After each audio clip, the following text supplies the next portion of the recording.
নমস্কাৰ আপোনালোকে চাই আছে অসম সংবাদ 24 ঘণ্টা। আজি আমি অসম সংবাদ 24 ঘণ্টায় আহি উপস্থিত হৈছোঁ শ্বহীদ নগৰী ঢেকিয়াজুলিত। আৰু শ্বহীদ নগৰী ঢেকিয়াজুলিত আজি এক ব্যতিক্ৰমী উদ্ভাৱন কৰিছে এগৰাকী স্থানীয় ব্যৱসায়ীয়ে। আৰু ঢেকিয়াজুলিৰে প্ৰতিষ্ঠিত ব্যৱসায়ী বলৰাম বাৰ্মাই প্ৰস্তুত কৰি উলিয়াইছে এক ব্যতিক্ৰমী চৌকা। যি সময়ত সমগ্ৰ দেশজুৰি গেছৰ নাটনি হোৱা বুলি এক বাতৰি চলি আছে, আৰু সেই সময়তে ঢেকিয়াজুলিৰ এগৰাকী প্ৰতিষ্ঠিত ব্যৱসায়ী বলৰাম বাৰ্মাই প্ৰস্তুত কৰিছে এক ব্যতিক্ৰমী চৌকা। যি চৌকাত কোনো ধৰণৰ গেছ চিলিণ্ডাৰৰ প্ৰয়োজন নাই, কোনো ধৰণৰ ইয়াত গেছ নোহোৱাকৈ এই চৌকা চলে, আৰু এই চৌকা চলে মাত্ৰ পুৰা মবিলৰ জৰিয়তে।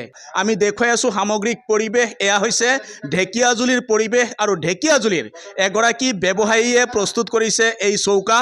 আৰু এই চৌকা উদ্ভাৱনৰ পিছতে এতিয়া সৰ্বত্ৰে সকলোৰ মাজতে এক কৌতূহল জন্ম লৈছে, কিয়নো এই চৌকা চাবলৈ বিভিন্নজন আহিছে, আৰু যি সময়ত বহুতো লোকে নিজৰ নিজৰ ক্ষুদ্ৰ ব্যৱসায়সমূহ বন্ধ কৰিবলগীয়া হৈছে। বহু ঠাইত বিভিন্নজনে গেছৰ চিলিণ্ডাৰ বিচাৰি সেই বিপণীসমূহত গৈছে, কিন্তু নোপোৱাৰ কাৰণে বহুতৰ সৰু সৰু দোকান বন্ধ হৈছে। আৰু তেনে অৱস্থাতে এই ঢেকিয়াজুলিৰ এগৰাকী প্ৰতিষ্ঠিত ব্যৱসায়ী বলিৰাম বাৰ্মাই প্ৰস্তুত কৰিছে এই ব্যতিক্ৰমী চৌকা। আৰু এই চৌকাৰ জৰিয়তে এতিয়া কম খৰচত মাত্ৰ 1 লিটাৰ পুৰা মবিলৰ জৰিয়তে 100জন লোকৰ খাদ্য প্ৰস্তুত কৰিব পাৰিব এই চৌকাত। আৰু এই চৌকা আমি দেখুৱাই আছোঁ, আৰু এই চৌকাই এতিয়া সকলোৰ মাজত কৌতূহলৰ সৃষ্টি কৰিছে। আৰু এই চৌকাৰ জৰিয়তে আপুনি সভা সমিতি, বিবাহ আদি অনুষ্ঠানত আপোনাৰ প্ৰয়োজনীয় কাম চৌকাৰ জৰিয়তে চলাব পাৰিব, আৰু আপুনি কোনো চিলিণ্ডাৰ বিচাৰি যাব নালাগিব। এই চৌকা থাকিলে আপুনি মাত্ৰ পুৰা মবিল বিচাৰি গ'লে হ'ল, পুৰা মবিল যোগাৰ কৰি এই চৌকা চলাব পাৰিব।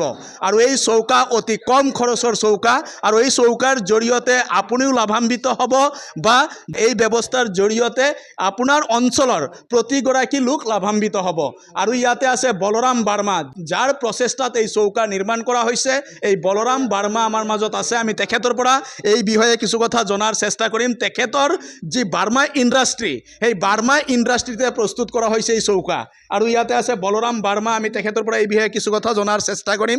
দেখা গৈছে বহুজনে এই সময়ত গেছৰ চিলিণ্ডাৰ বিচাৰি কেতিয়াবা এই গেছৰ দোকানৰ পৰা ঘূৰি আহিব লগা হৈছে। তেনে অৱস্থাতে আপুনি এক নতুন উদ্ভাৱন কৰিলে, এক বিনা চিলিণ্ডাৰত চলা চৌকা নিৰ্মাণ কৰিলে। আপুনি কি ক'ব আজিৰ দিনটোত? হয়, নমস্কাৰ। এইটো আমি চিন্তা কৰি বনাইছোঁ এইটো, কাৰণ এখেতৰ ওচৰত আহি থাকোঁতো চাহ খাবৰ কাৰণে। তেওঁ কৈ থাকে যে আংকাল গেছ নাই, গেছ নাই। মই কৈছোঁ ঠিক আছে, মই R&D কৰি আছোঁ। এনে বায়ুমাছৰ আমি আজি 1 বছৰ পৰা কৰি আছিলোঁ, সেইটো ছাকচেছ হৈছোঁ। এইটো বায়ুমাছ প্লেটৰ যোনটো, সেইটো কালিৰ পৰা জ্বলাব পাৰিম।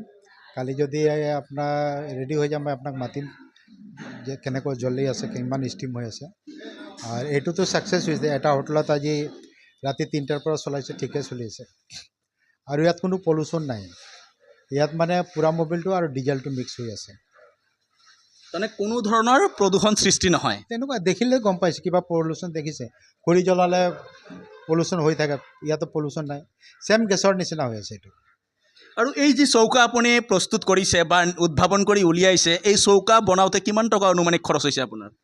চাওক, এতিয়া যিকোনো বস্তু এটা R&D কৰিব গ'লে তাত এটা খৰচ হয় না। এইটোতো তেনেকুৱা হিচাপ কৰিলে নহয়, কাৰণ এই খৰচবিলাকো ইয়াতো আহিব লাগিব। কাৰণ মানুহ আছে ইয়াতে, ইলেক্ট্ৰিক মটৰটো বাহিৰৰ পৰা আনিবলগীয়া হৈছে, আৰু কিবা কিবি ইয়াত ছিষ্টেম আছে, এইটো মানে অলপ টেকনিক আছে। এইটো হিচাপে খৰচ পৰিছে এইটো যথেষ্ট। আৰু এতিয়া মই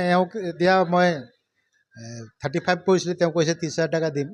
কিন্তু এইটো আগৰ মোৰ মটৰ আছিলে, কেইদিন আগত আনিছিলোঁ। আজি মটৰ কিনিব গৈছে গুৱাহাটী মোৰ মানুহে, এজন মানুহ কৈছে আছে বুলি, তেওঁ পইচাও ল'লে। তাৰপিছত গুদামত গৈ চাই মাল নাই। তো কালি গুৱাহাটীত ঘূৰি ঘূৰি হাৰান হৈ গৈছে, পোৱা নাই। এক জেগাত পাইছোঁ, তো মানে অলপ দামটো বেছি বিচাৰিছে। সেইকাৰণে এতিয়া চাওঁ অহাকালিলৈ কি হৈ যায়। আৰু যদি এতিয়া বেলেগ গ্ৰাহকেও এই চৌকা বিচাৰে, এই বাৰ্মাজী এই চৌকা যোগান ধৰিব নেকি?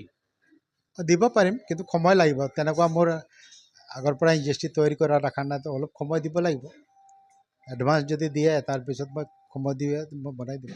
হয়, ইতিমধ্যে শুনিলে ঢেকিয়াজুলিত থকা যি বাৰ্মা ইণ্ডাষ্ট্ৰীতে প্ৰস্তুত হৈছে এক ব্যতিক্ৰমী চৌকা আৰু চৌকাই এতিয়া কৌতূহল জন্মাইছে সমগ্ৰ ঢেকিয়াজুলিত, কিয়নো এই চৌকাৰ জৰিয়তে আপুনি 1 লিটাৰ মবিল খৰচ কৰি 100 জন লোকৰ খাদ্য প্ৰস্তুত কৰিব পাৰিব আৰু আপোনাৰ বিয়া ঘৰেই হওক, সভা সমিতিতে হওক, এই চৌকাৰ জৰিয়তে আপুনি কোনো ধৰণৰ গেছৰ চিলিণ্ডাৰ নোহোৱাকৈ আপোনাৰ প্ৰয়োজনীয় খাদ্য সামগ্ৰী আপুনি প্ৰস্তুত কৰিব পাৰিব আৰু এয়া বাৰ্মাজীৰ উদ্ভাৱন। আৰু ইয়াতে আছে যিগৰাকী এই চৌকা প্ৰথমবাৰ লৈছে, তেখেতেও ইয়াত আছে, আমি তেখেতৰ পৰাও কিছু কথা জনাৰ চেষ্টা কৰিম। আপুনি ইতিমধ্যে এটি চৌকা লৈছে, মবিলত চলা চৌকা, কি ক'ব?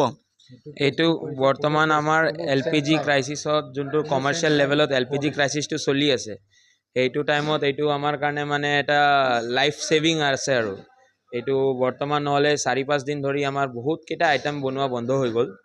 এতিয়া বৰ্তমান যেনেকৈ এইটো চৌকাটো ছাকচেছ হ'লে, আংকালেও এক্সপেৰিমেণ্ট কৰিলে এইটো তাতে। ময়ো আংকালক খুব কৈছিলোঁ যে গেছ নাই আংকাল চাহ খাব আহে তেতিয়া কিবা এটা ব্যৱস্থা কৰক আপুনি।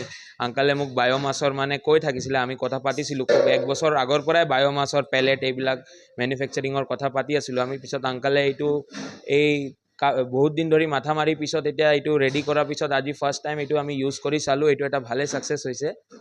এইটো পিছত ভাল লাগিছে আজি, বহুত ভাল। এতিয়া মোৰ চেহেৰাৰ স্মাইলে ক'ব আপোনাৰ যে আমাৰ প্ৰব্লেমটো ছল্ভ হৈ গ'ল আৰু। হয়, ইতিমধ্যে শুনিলে আজি বলৰাম বাৰ্মাৰ প্ৰচেষ্টাত এই উদ্ভাৱন হৈছে এই নতুন চৌকা, আৰু যি চৌকাই সকলোৰ মাজতে কৌতূহলৰ সৃষ্টি কৰিছে আৰু সকলোৱে এতিয়া চৌকা চাবলৈ, যেনেকৈ কইনা চাবলৈ যোৱা হয়, সকলোৱে আহিছে চৌকা চাবলৈ, কিয়নো ইয়াত কোনো চিলিণ্ডাৰৰ প্ৰয়োজন নাই, কোনো গেছৰ প্ৰয়োজন নাই, সম্পূৰ্ণৰূপে এয়া পুৰা মবিলৰ জৰিয়তে পৰিচালিত এক চৌকা। আৰু এই চৌকা যদি আপোনাৰ প্ৰয়োজন হয় তেতিয়াহ'লে আপুনিও যোগাযোগ কৰিব পাৰে এই বাৰ্মা ইণ্ডাষ্ট্ৰীত বাৰ্মাজীৰ সৈতে, আৰু তেখেতে নিশ্চয় আপোনাক যোগান ধৰিব এই চৌকা, আৰু এই চৌকাৰ জৰিয়তে আপোনাৰ প্ৰয়োজনীয় কাম কাজ আপুনি চলাব পাৰিব, বিবাহ সভা সমিতি প্ৰতিটো কাম আপুনি চলাব পাৰিব। আৰু এতিয়া আৰু আপুনি গেছৰ কাৰণে মূৰ ঘমাই থকাৰ প্ৰয়োজন নাই, এতিয়া নতুন উদ্ভাৱন আহি গৈছে শ্বহীদ নগৰী ঢেকিয়াজুলিত, আৰু আমি দেখুৱালোঁ সামগ্ৰিক পৰিৱেশ শ্বহীদ নগৰী ঢেকিয়াজুলিৰ পৰা। আৰু সকলোৱে অসম সংবাদ 24 ঘণ্টা চাই থকাৰ কাৰণে মই প্ৰশান্ত বৈশ্যই শ্বহীদ নগৰী ঢেকিয়াজুলিৰ পৰাই সকলোলৈ অভিবাদন জ্ঞাপন কৰিছোঁ।